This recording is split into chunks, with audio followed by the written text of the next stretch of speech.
All right, so I don't know if you can hear in the background, but there is a crazy windstorm coming here.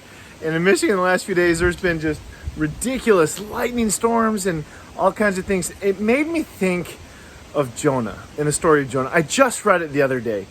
And there was this incredible storm because Jonah was running from the will of God.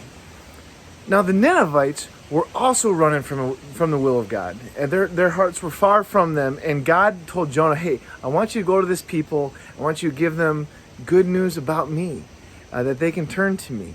And he just wanted nothing to do with it.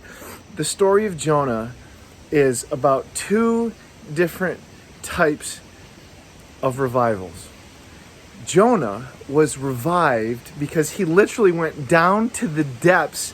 And when he's talking about what happened, he said he just was covered with seaweed in the depths and the spirit of life. And we know from the story he actually was swallowed by a fish for 3 days and 3 nights, not like in the lungs of a whale where he could breathe oxygen. Jonah died. He was in the grave like Jesus was in the grave, 3 days, 3 nights, and then was brought back to life. And Jonah, so he went from just being utterly in despair and in the depths and just broken, despairing of life, and was gone, and then jumped to revival.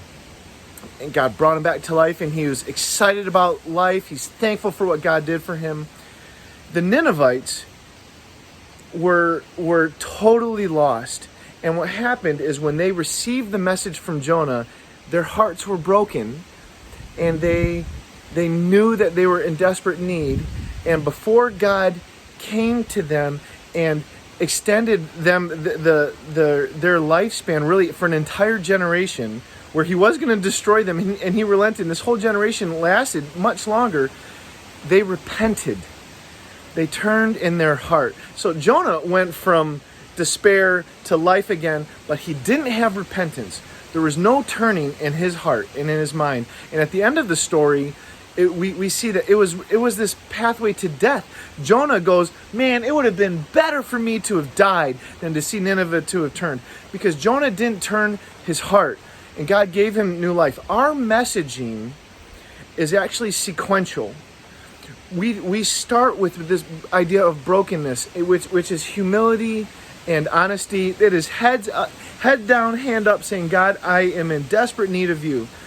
Then you get to repentance, where we recognize our need to turn a different direction, and we turn in our hearts, and we turn in our mind. And after the repentance, that's when we come to this new life with God. This is a road to life. That is revival, and God and His Spirit will make things alive. If we skip that part of repentance, it leads to death. And Jonah skipped that part. In his heart, he didn't turn from his ways. In fact, he was wishing that he hadn't actually been sent and wanted to die again. I want to encourage you, when you're looking for God to do something incredible in your life, and you're looking for hope, and you're looking for freedom, and you're looking for this excitement of life again with God, you cannot forget that there is a middle part. There is a turn. We have to turn from our ways. Wherever we have been disconnected from God, wherever we have been turning our own way, following our own path, not granting forgiveness, not receiving the forgiveness of God, if we miss that step, we will be not on the road to lasting life. Even if there's initial revival, it'll be the road to death. I want to encourage you in your life, when you pray for those things, pray that God will walk you through that middle part, not just break you, but He will help you turn in your mind and in your heart.